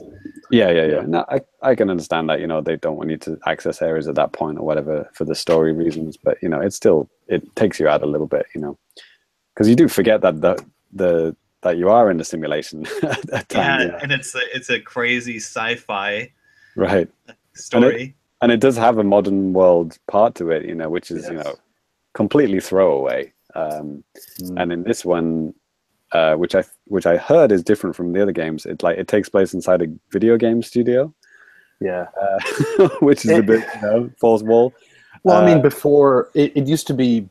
Starting from the first one, and I missed out on. I got the second one, but I didn't play Brotherhood and Revelations. But then I played 3, and that all kind of was like a set. A side slap thing, right? Oh, I played all of them before the Pirate one. Okay, so. And I did not like that stuff about it at all. That was this weak, especially in the first game. I thought the voice actor they had for the main guy was just terrible. And then they fixed it. They've got a new guy for him, but yeah, right, because it was a different studio that made that one, right? Is it in maybe? first person, by the I way? think so, because recurring characters, I think they all had different voices. And what's that, James? I'm sorry. The modern world, are they always in first person in the other games, or did they keep the third person? No, there's some third person things. Yeah, so there's even parts where you fight people and explore and stuff in some of them. Oh, really? In the modern world? Well, this one. Yeah, there was one where you go to Ezio's family home and the little surrounding town, and you visit that in the modern day, and then you also get to go back to the past and play that area, the same area. That'd be pretty cool. Yeah, well, this one, it's all in first person. Yeah, and it kind of reminded me of the other game that man, what's it called? Deus Ex Revolution. The game that I started, I got a few hours in and then kind of stopped because I was having too much sci-fi at that point. I just wanted a break, and I think I ended up playing Donkey Kong or something like that. Like it kind of reminded me of that, that kind of glossy, futuristic vibe, And I think it had like a French-sounding game producer, which is like, I guess it's a joke on the Ubisoft guy, right? Yeah, but, one thing that I always liked about this game, because I don't really care about Assassin's Creed at all, but I really like Black Flag, and probably why it's so weird, like with that game studio version instead of the actual thing, is that the previous Assassin's Creed. Spoiler alert. Yeah, but well, whatever. But like the previous Assassin's Creed came out, and it was kind of, everyone liked it. They thought it was okay, but it had this pirate section where you use a pirate ship, and everyone was like, "I want to play that game. Can we just have that for the full game?" And Ubisoft's like, "Okay." So they just made the next Assassin's Creed, like the next year installment was like, "Here's pirate game that you wanted last year." Yo, And I'm like, I think that's really cool that they're just like, oh, everyone liked this part, let's just give them that. Oh, Yeah. you talking about the E3 game? No. This This switched is from 3 to 4. yeah, oh, okay. So three had ships. Okay, It did, yeah. I see. Cool. And they were definitely the standout feature of the game, but not used much from what I gather. I don't know. And, Yeah, and not- now for the next one, they just removed all the walking bits completely, and it's just the sailing now. They've gone full whole hog on the boats. What was it called? Skull and Bones, isn't it? Skull and Bones, yeah. Yeah, it looks cool. I'm that's my other top pick of the show. Pirates are going good this year. Yeah. So the weird thing about playing Black Flag as my first Assassin's Creed game is that they really don't explain any of that kind of synchronization, all that kind of stuff. It's the fourth game in the series. I guess they're just Wow, it's like assuming a sixth by the- game in the series or something. Well, But- yeah. But you know what I mean? Like, I guess they're just assuming you know all this, and like, obviously, being a well-rounded gamer and reader of game news, and having friends who play these games, I know about all of this, just through general knowledge. But like, if I was just playing the game as it was presented to me, I would be confused as fuck. I'm like, desynchronizing what now? Like, where am I? Is this like the Matrix? Like, what's going on? It's like, it was it is times, it is weird. And but thankfully I knew what was going on. But yeah, the game doesn't tell you that. They got a lot of complaints about those sections, so I mean, they were just trying to get it as much out of the way as possible. They didn't want to probably spend a lot of time explaining again. Yeah. They don't start in the modern world, which is good. They start in whatever it is, 1700 Caribbean. Yeah. Caribbean. This game does look good. I mean, this is I'm playing this on the Wii U in case anyone's forgotten that console already. But it does look damn good at times, and you forget that games can look half decent on the Wii U if it's done right. Right. And, I mean, at the time, it obviously probably the best looking versions would be on Xbone or PS4, but I mean, Wii U is definitely the clear-cut second place because I mean, it looked better than the 360 and PS3 versions, clearly. Yeah. As for like gamepad, there isn't really any gamepad usage. Like, it's just the map. It's just the map. I think I don't remember touching the screen at all. You can play it completely. You can play it completely off TV, which is cool. And I've done that a few times. And it does have the dad safe feature, which is always gets bonus points from me. You can have the full game audio through the gamepad, but still play it on the TV. Oh, nice. Which is good, because even first-party Nintendo games don't do that. So, good job, Ubisoft. But yeah, I'm enjoying it, and I don't know how far I am into it. I'm quite far, but I have no idea how long the game is. And the percentage that it shows me on the title screen is depressingly low. It feels like I've been playing the game for months. But maybe because the percentage is based on finding every single little bullshit thing, which I'm not going to do. I did that in Assassin's Creed 1. You may have heard about that game. There are like 600 collectibles over the huge ass fuck world. Yeah, and it was torture. I tortured myself. Ty's the guy who would get all the Korok seeds. I played Assassin's Creed 1 when it first came out and it was like new and shiny, and I decided I'm going to 100% and clear this one. And so we got like the first town, you just go down and you're just like dicking around and introducing you to the game. So I decided, okay, I'm going to get all of the flags that you have to find in the thing. And I'm just going to go like town by town. As I go to a town, I will find all of the flags. and I was searching this town for fucking hours trying to get all the flags. I had like 14 out of 15 or whatever it was. And then after like literally 2 to 3 hours of combing every section of this thing, we just said, fuck it, we give up. We'll look for that one later. And then after you finish a few missions, it brings you back to the town and opens a new room where the flag is inside. Ah! And yeah, it's like, that's why you save that shit for last. yeah, God, that was so annoying. And then you go through and get everyone in the game, and it turns out you're missing one.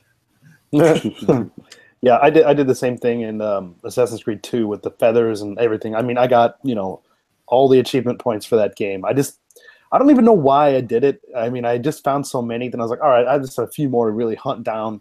I'll put up a guide. I'm not against using something like that to get to my goal.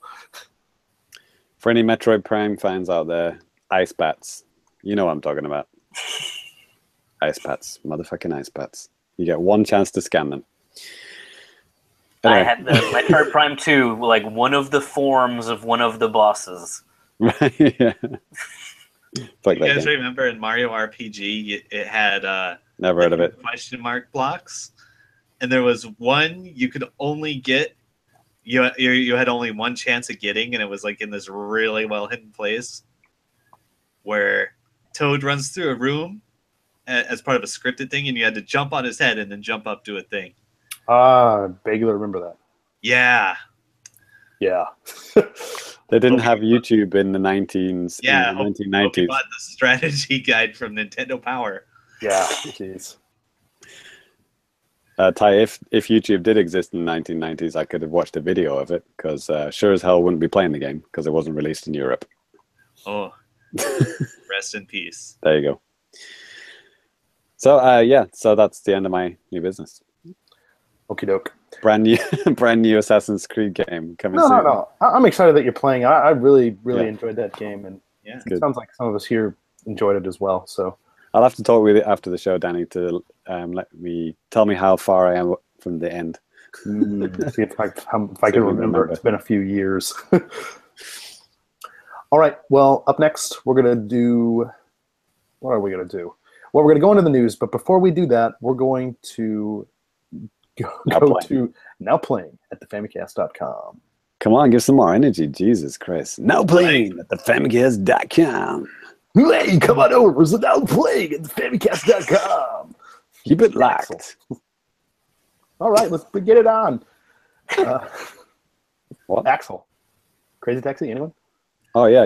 You nearly hit me. Yes. Yeah, whatever. Yeah. All right. So, yes, Now Playing at Famicast.com. Well, as many of you know out there, we have a Patreon. And if you like what we do and you want to support us, please consider signing up for the Patreon and doing that. We have a bunch of different tiers that you can donate to and stuff. So, yeah, get on that. And we got a new patron to mention. Oh, yes. That's right. Mr. Carmine Red, which NWR fans will recognize that name. Thanks for supporting us, Kai. You the man. He's a family friend, isn't he? Mm-hmm. Best friend forever. Thank you very much. So, yeah, with the two podcasts that were for June, they're both available, the bonus podcasts. That's Danny's Collector's Corner and my Life in Japan. So, yeah, with Life in Japan, it was, it went really well. We talked about dating in Japan and getting a job in Japan. And we got Jay Dubs from the ALT Insider podcast, which he was on a regular show back on NWR feed, right? That was back in like October, I think. Yeah, and then one of my friends here in Japan, a guy called Reggie, he's the dating master, so he let loose the goods on getting the ladies here in Japan. So if you're interested in that, consider joining Patreon and check it out. It was a lot of fun. And the video version was pretty cool because we recorded it from where I work, which is like downtown Tokyo. So it's pretty cool. Nice little backdrop there for you to enjoy. What else has been going on? We got a family chatting about the Super Nintendo Mini Classic Edition. Yes. Famicom Classic Mini Edition. So check that out. And like I said the last time too, I'm still working on some reviews and stuff like that, and hopefully we'll have some other like family chatting stuff like that. We're kind of hoping to maybe do something like that weekly or a couple times a week, depending on what type of news is out there. Obviously, if there's nothing to really chat about, then probably not going to be anything there. But whatever gets the juices flowing. Yeah, probably. Yeah, when we got opinions on stuff, that's when we do it. Yes. Cool. Well, I think that's going to do it. So check us out at thefamicast.com. Check us out on Patreon/thefamicast, and all sorts of other places as well. Yeah, you're missing out. Yeah, if you're for sure. Not a member. Lots of cool stuff going on. All right, so we're going to take it back to the news. The Japanese. Oh boy. Yes. So, not a lot of, well, okay, there's a really big thing that we'll get to here in a minute. But before we do that, there was a Dragon Quest XI Direct on the 21st, just at the time of recording, just last week. I watched it and since have forgotten most of the details. So I wish they'd stop showing the Switch version. I've just seen too much of that. It's just too much. Stop it already. Can you show the other versions already? Come on. Yes, I mean, this was only focusing on the 3DS version and talking a lot about, you know, the 2D visual mode and the 3D mode. And, you know, you could either do those modes separately or you can do them so they're on the screen simultaneously. And then when you're doing that, you actually talk to a character in the game to switch versions. That's so weird. Yeah, you can. Yeah, exactly. And then, like I said, you can do them both at the same time. And the way that works is pretty cool for like the 3D stuff. You use the circle pad to control the characters. For the 2D stuff, you would use the D-pad. Nice. Yeah, I don't know, shaping up pretty nicely. There's some Street Pass functionality with it as well. I think it's something like what the heck was it? Some kind of like little. It kind of reminded me of the Jesus Christ, like the word's not coming to me. Kind of like the little RPG that was in the the 3DS by default. Find Me, right? Find Me, yeah. Maybe. Street Pass Quest. Street Pass Quest in Japan. Yeah, kind of seems like that, but with little weird characters. But I guess after you get to a certain point on there, you can access like old Dragon Quest cutscenes and stuff. So that's kind of neat. Yeah, I think this is good. I mean, this is probably going to be one of the swan songs for the 3DS in Japan, isn't it? Oh yeah, absolutely. I mean, Metroid Samus Returns is probably going to be the Western swan song. Yes. But this is definitely going to be the Japanese one. Because, like, I mean, yeah, this is like, what else is there big? This big? There's nothing this big for the 3DS, right? In Japan. New Pikmin, yo. I'm mildly interested. A tech demo which accidentally got printed onto a cartridge. Right. What's going on there? With Dragon Quest XI, that comes out in Japan on the 3DS and PlayStation 4 on July 28th, I believe. And I have it pre-ordered, so at some point you'll be hearing about it on the Famicast, so stay tuned for that. Man, that's a busy week in Japan, isn't it? Splatoon 2 followed by Dragon Quest XI. Jesus Christ. Just like a crater around Akihabara. Yes. A smoldering heap of nerds. Well, speaking of smoldering heap of nerds, okay, this has nothing to do with that, actually. What? But so I kind of just randomly came across this next bit of information on Nintendo's website. Nintendo has teamed up with the Japanese post office to put out some Super Mario themed stamps, and they just released on July 28th or June 28th, and I bought them. It's like about $8 for 10 stamps, and this is, if you're looking at the video version, you can see them right here. Oh wow, awesome! Yeah. How much is it for that sheet? So it's 820 yen, and you get 10 stamps. And it's the exact price. Yeah, it's literally, you're not getting a deal here. It's like the exact price. It's amazing that, like, that's just so Japan, isn't it? It's like 82 yen each, or you can get 10 for 820. Yeah, it's a deal. So I mean, there's some really good like artwork on there. I posted something on the Famicast Facebook and Twitter, so that if you wanted to look at some pictures of that, you can check it out. Yeah, actually, I have multiple ones. Thinking about some things with that, but cool. Are you going to send me a postcard with one of those on? Oh man, yes. Are you just going to have them stuck on your shelf, looking good? I'm going to find a way to stick them on the wall without damaging them. Or just actually, just lick them all. Just lick them all and stick it on the wall. There you go. There it is. Perfect. Are they the lickable ones or the peeling off sticker ones? Dude, I'm not gonna even try to find out. Patreon reward, man. You get fucking real DNA from Danny plus a Mario stamp. There it is. Yeah, how's that? That's a new, like, I don't know, $50 reward. You get, like, Danny will send you a postcard with a Mario stamp on it. There it is. Guaranteed. Not a guarantee. God. All right. Well, this next bit of news is probably the biggest thing that's happened since E3, and I think we all know what this is. So I don't know where you guys were when the news dropped, but I was perusing Twitter at about 1 in the morning, and I just saw, I think, what was it? Like maybe, I don't know. I saw somebody on Twitter posting about it, and I was like, oh, what the hell? This is a joke, you know? Yeah, I had the same. Yeah.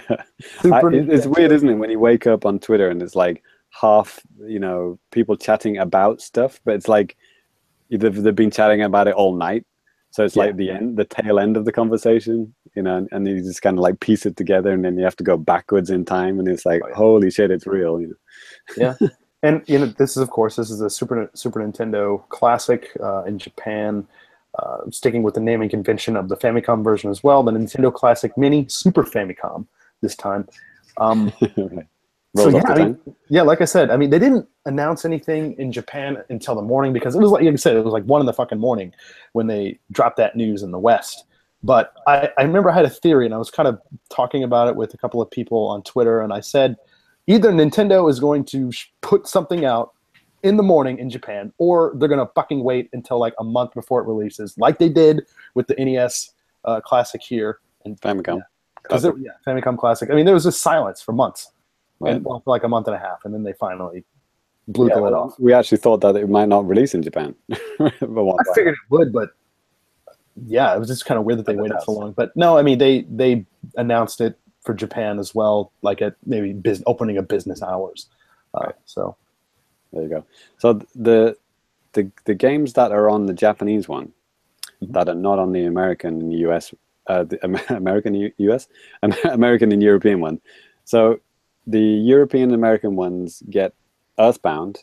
Japan doesn't get Mother 2. Europe and America get Kirby's Dream Course. Japan doesn't.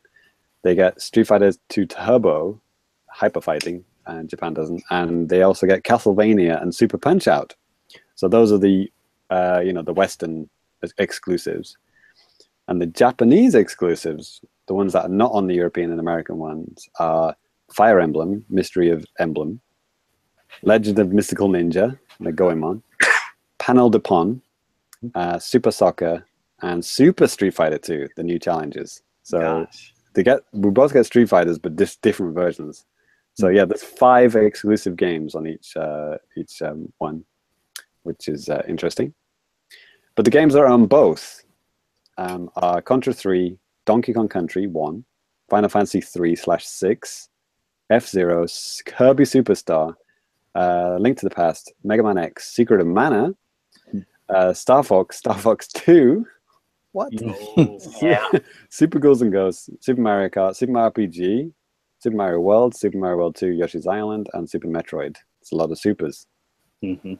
So yeah, those are the games that you would expect, on the system. Well, but, I mean, apart from Star Fox 2. There is one glaring hole in that list. So Star Fox, even Star Fox 1 has never been on Virtual Console on anything. Right. And Yoshi's Island as well. And there you go, boom, both of them right there. And on top of that, Star Fox 2, which they must have cleaned up and finished. Apparently, Dylan Cuthbert always said it was like 99% complete. Or like so from what I gathered, the version, like, there's always been a version floating around on the internet you can play. Yeah. But that's an unfinished version. So this is like the actual, finally never before seen, which is pretty damn cool. Yeah, and Dylan Cuthbert actually posted a selfie with him and the producer of Star Fox 2. And he was like, it's finally coming out, So it's pretty cool.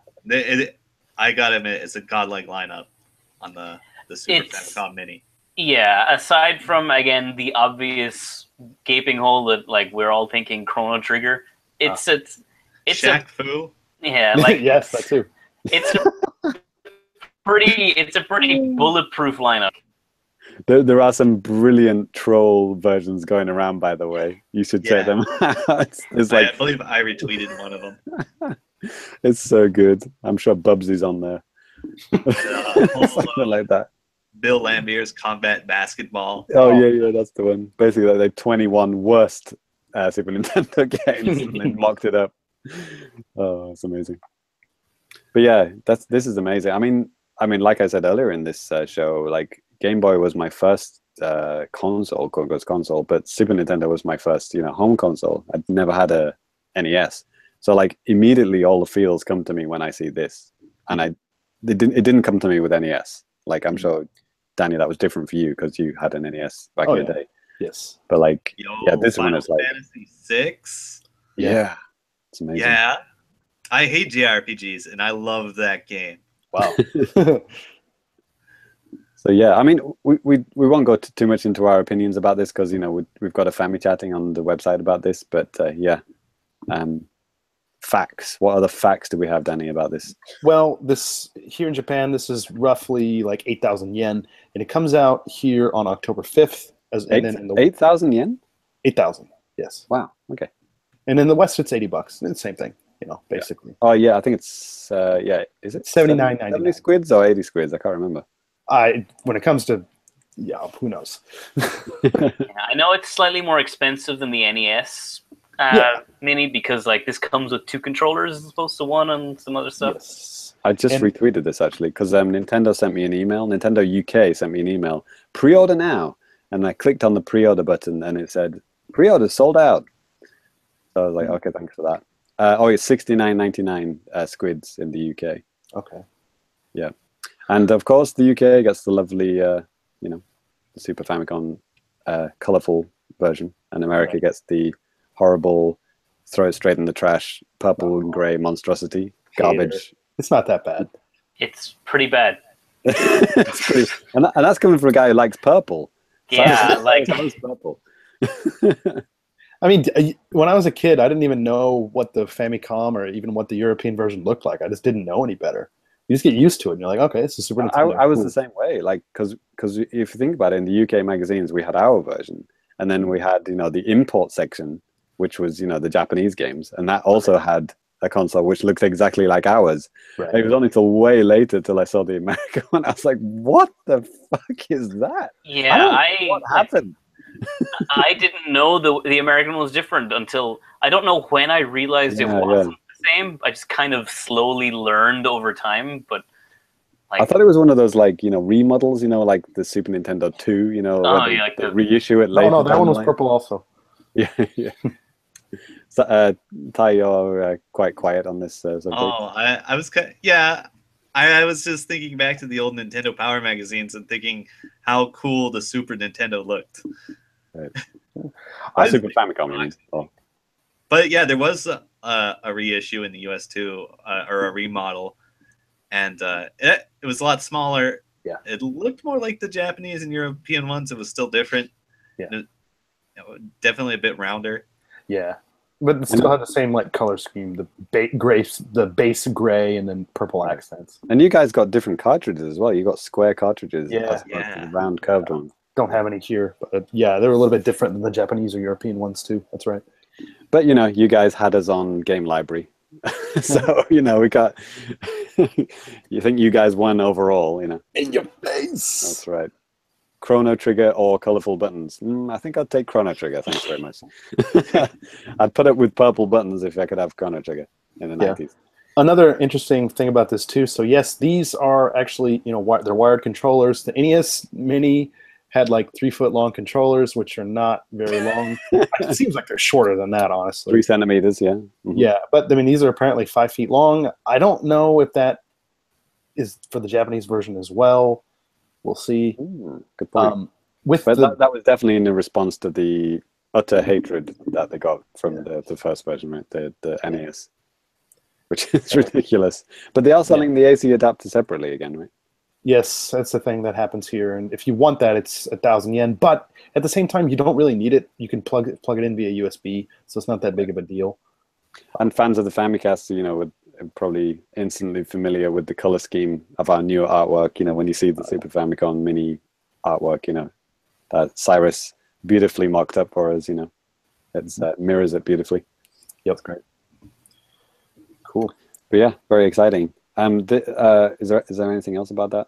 I guess that's it, right? That's like pretty much all the facts. Like James said, if you want to hear more of our thoughts about that, go ahead and go over to thefamicast.com. If you want to hear my rage against 1990s Nintendo of Europe, please do enjoy. Check it out. Famicast.com. All right. Well, a couple other little bits of news here. ARMS did get its first update, version 1.1, I think it was, and it's a free update. It adds LAN, play, and spectator mode. Mine updated. I haven't tried these two new modes. So, how would you? So LAN, does that mean like over LAN cable, or with a just wireless local router. wireless play? Yeah, I'm not sure what that actually means. I forgot to check it up, but yeah, me too. Probably means you can play with other systems without an internet connection, which is important for competitive play. Just like wireless, but in the same room, kind of thing. Gotcha. yeah. Okay. No, I wonder if you have to hold down. What is it, Cyrus in Pokemon? What is it, like LNR and sit on your ass for 10 seconds or something? Some fucking cheat code that you have to go into the options menu and it unlocks and up, down, down, left, right. yeah. The fuck? I hope they don't have that shit in the Switch version. Anyway, there you go. Okay. ARMS. Oh, ARMS. I saw that today actually. I was when I was taking the dog for a walk through the park. There was this. It's kind of annoying actually. There was like this 7-year-old boy with a Switch, and he just kind of like left it on the bench in the park and went off to play with his friends. Oh, fucking! You should have took it to teach him a lesson. Yeah, I almost did. Right. Believe me. If his dad wasn't standing nearby, I probably would have. You could have kicked his ass. And I looked over, and he was playing, and it was ARMS. Hmm. So, and he seemed to be enjoying it. He was just playing it like portably, not like doing the motions. It was just doing buttons. Good. I was on the fence about getting this. It was either this or Mario Kart, and I went on Mario Kart. So yeah, that's the safe bet. I mean, I like ARMS, but I don't know. To play with the non-gamer, though, I mean, I don't know. Is your fiance a gamer? Not to the point that you would play ARMS. Like, we do play Street Fighter sometimes, but Mario Kart is definitely more fun. That's a weird thing to say. Yeah. No, she's not much of a gamer. She couldn't play ARMS, but yeah, Street Fighter, totally fine. Yeah. I kind of get what you're saying. I mean, maybe if she played that when she was a kid, she has some familiarity and stuff. Yeah. But it's like, we sit down, we would happily play Mario Kart a lot, but we would very occasionally play Street Fighter, very occasionally play ARMS. We'll get a ton of use out of Mario Kart. Yeah, and also, you'd have to buy 2 sets of Joy-Cons, wouldn't you? Yeah, so... Or play on the side. Like a mini... Oh, you could do that. Jesus. Gross. You can, but... I mean, Danny exclusively plays it that way, but, only Danny. Absolutely. Every fucking time. I just play it, like, in, tabletop mode with one controller by myself in front of the TV. I like to imagine, just like one Joy-Con, it's like, it makes me feel like that I've got one hand tied behind my back, so I'm only using like one fist. Yeah. I mean, yes. Right. Well, moving on. Did you mention the spectator mode? Yes, and that's something I haven't even got to try yet. Yeah, they showed that off at like the E3 like ARMS demonstrations during the treehouse. Okay. Where like they were showing it off.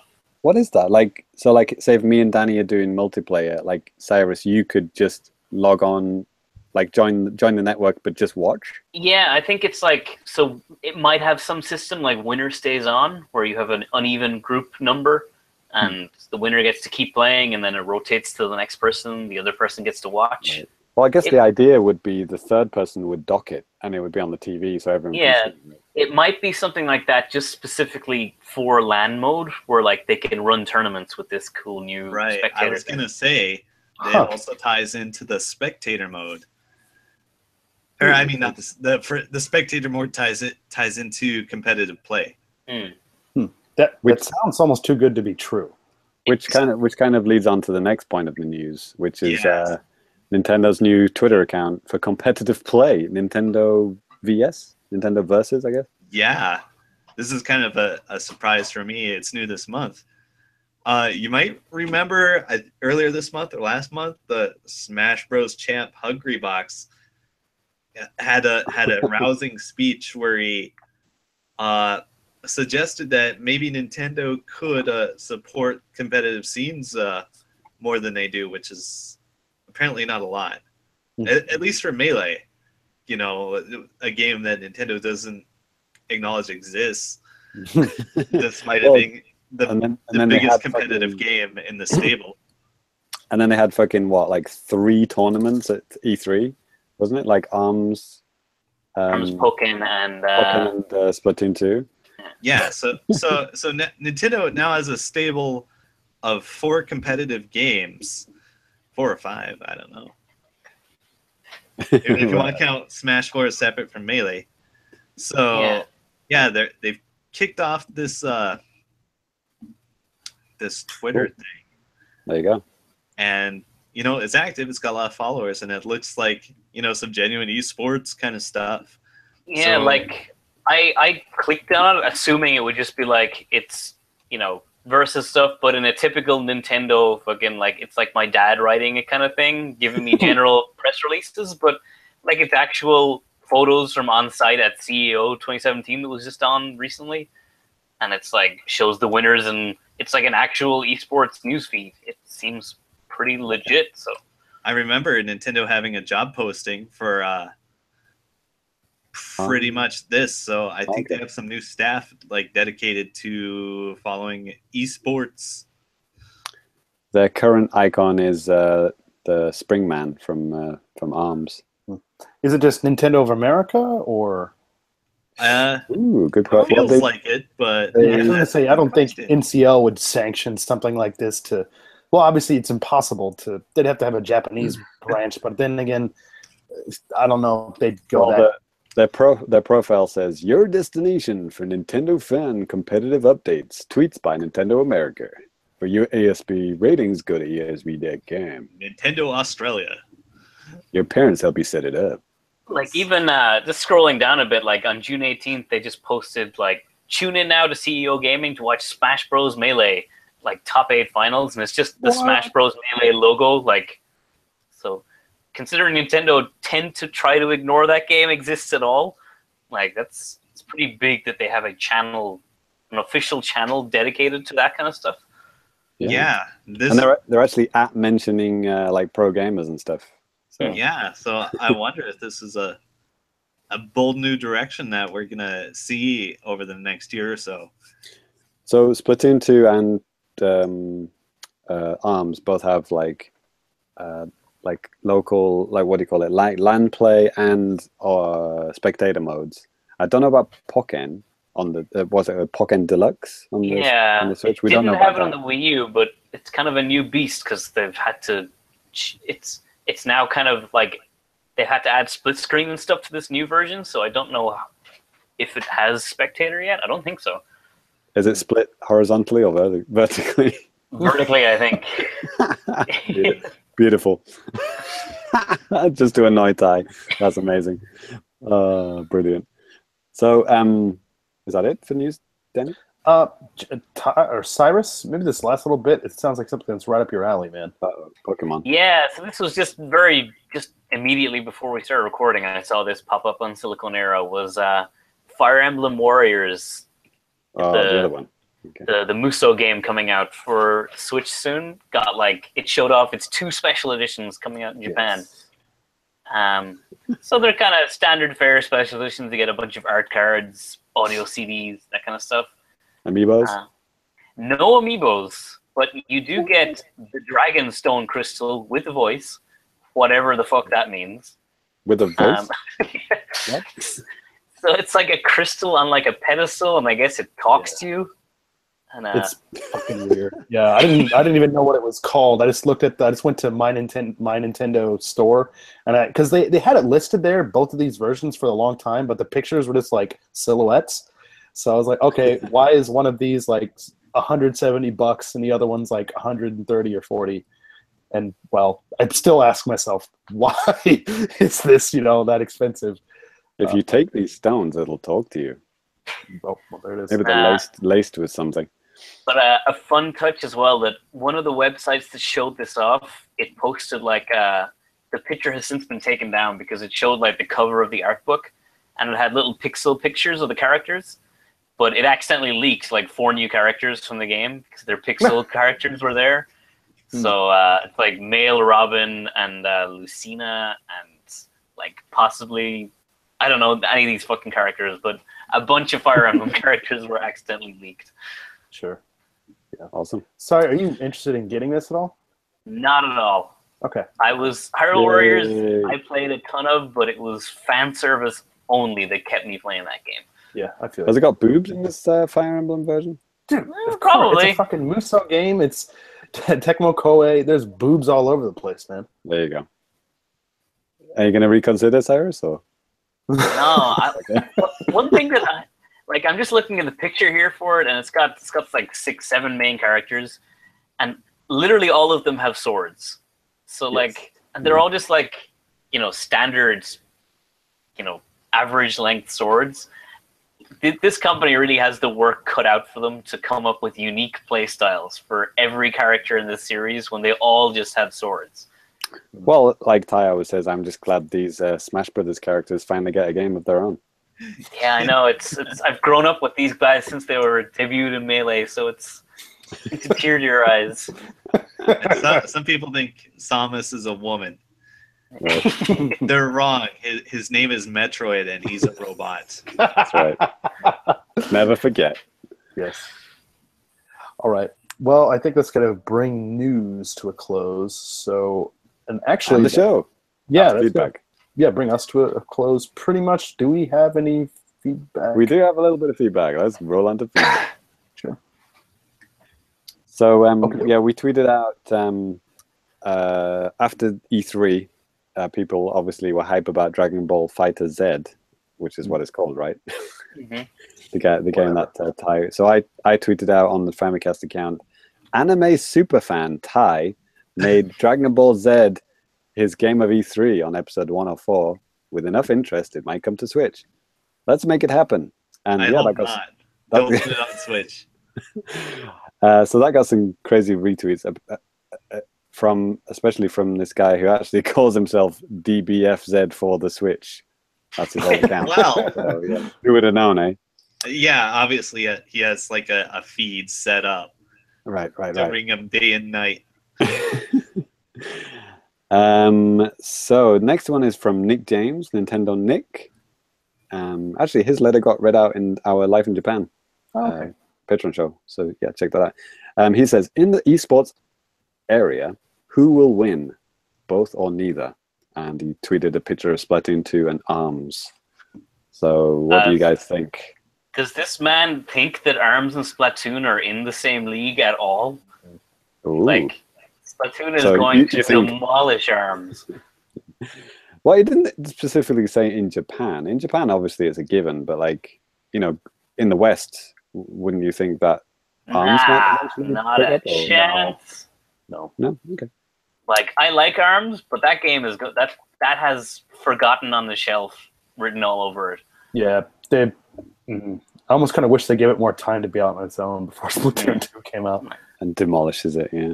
Yeah, it is really unfortunately wedged between Mario Kart and Splatoon, and it really felt like they resigned themselves to that slot.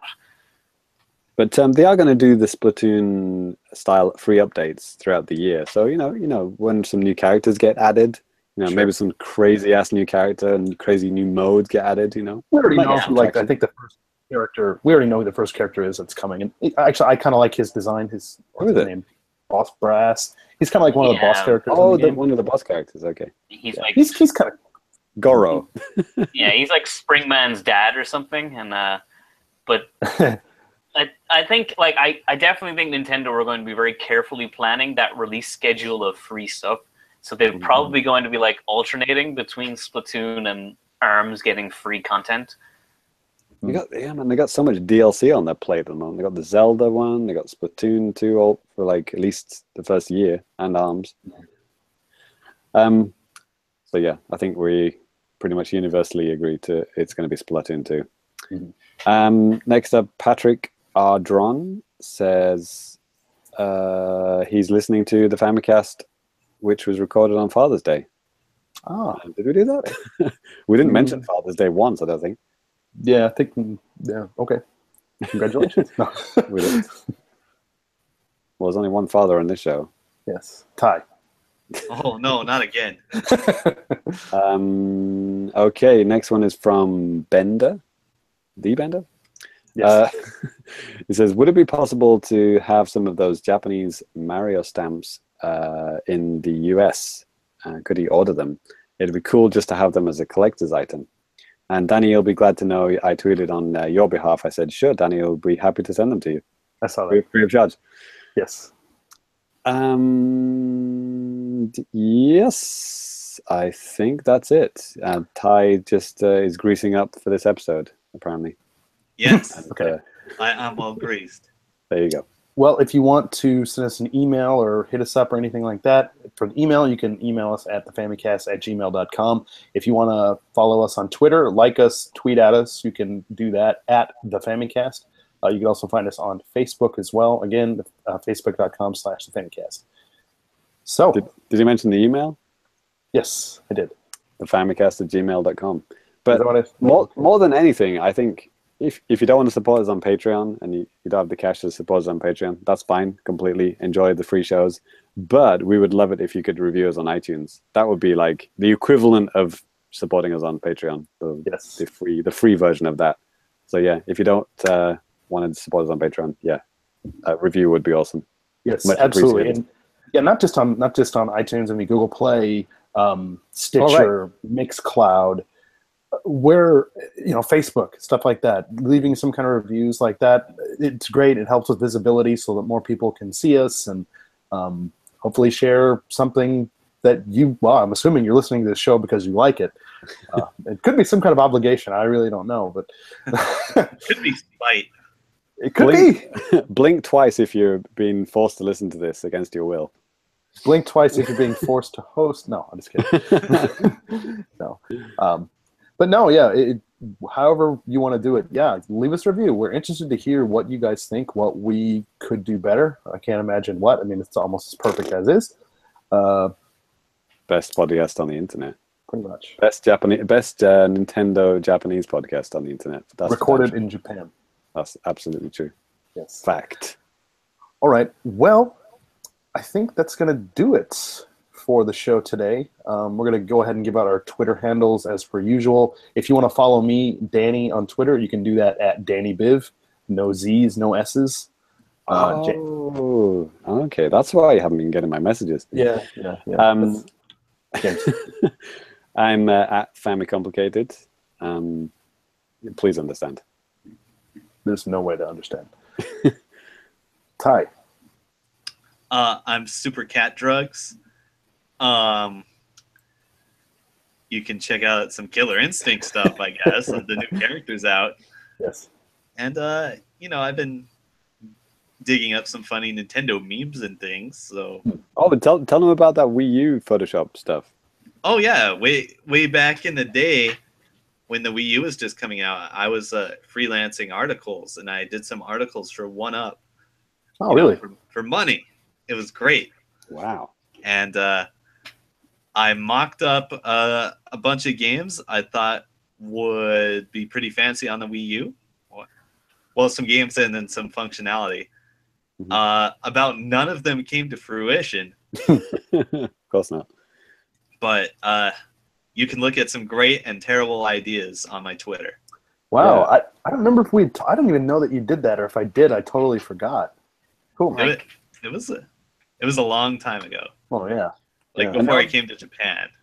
And, Danny, you remember we actually did on NWR. We actually did this very similar article. I was the one that mocked up all the Photoshops, and again, I don't think any of them came true.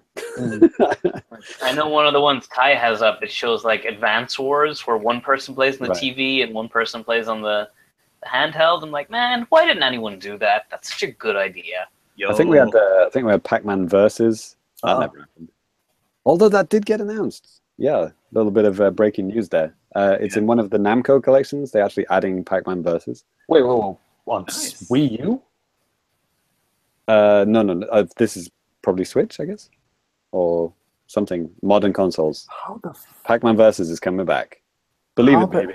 Okay, fine. Just believe it. Just roll with it. Just roll with it. Enjoy. Cyrus. You know, actually, before you go, I could have sworn, like, maybe the last, like, 2 or 3 episodes, like, there have been several instances where everybody's talking about something, and you're supposed to talk about something, and you just skipped over. Yep, very often, many times. I'm just like, whatever. I felt very bad because I'm editing, and I always think about it when I'm editing, and then I forget about it, and then skip over you again. So that's it for the show. We'll see you next time. My apologies, Cyrus. Try to get better at not being bad. Where can we find you, buddy? You can find me at Cellsci, where I vent about being skipped over on Famicast all the time. And no, right now I'm kind of gushing about Zelda, complaining about Mario Kart. Very similar to this show. So I had a lot of retweets when I started talking about how Mario Kart needs a single player. A lot of people favoriting and liking that one. So it's a shared opinion. Yes. We should do a podcast about that, like armchair game designer. Right, Ty? Yeah. You may see that idea come to fruition in the future. There you go. End of the show. Yes. I'm wearing another one of the Nintendo art competition. Oh, yeah, I have to go and have a look at those. The Uniqlo ones. Fancy. Apparently the Splatoon one is like sold out, and like you can't get them anywhere now. As almost like the game will be. Yes. All right. Well, that's it. Thank you guys for joining me and, you know, doing all the hard work and all that stuff. Thank you for listening. And yeah, rate and reviews on iTunes and all the other places. And we'll catch you next time. Peace. See you later, mates. Toodles.